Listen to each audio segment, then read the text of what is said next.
C'est vrai que quand on voit des séquences comme on voit dans cette série, avec des enseignants ou des équipes pédagogiques qui sont super investis, engagés, militants, on se dit vraiment, être prof, c'est le plus beau métier du monde. Enfin, après pédopsychiatre, bien entendu, mais sinon, c'est le plus beau métier du monde.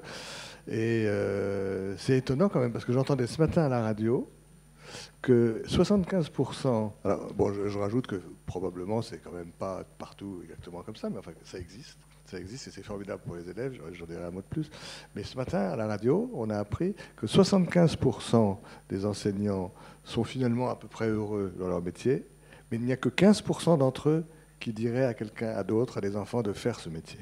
Hein, c'est-à-dire que transmettre cet investissement est très compliqué, même si au moment même, ça se passe pas mal. Et alors, ce qu'on voit, vous l'avez d'ailleurs dit là dans les commentaires les uns les autres, c'est que ce qui compte, les bons profs, c'est pas simplement ceux qui enseignent, c'est pas simplement ceux qui transmettent des connaissands, c'est ceux aussi auxquels l'enfant ou l'ado peut s'identifier. C'est-à-dire, c'est quelque part entre l'enseignement et la formation. Ça, c'est un thème qui est cher à l'Institut contemporain de l'enfant.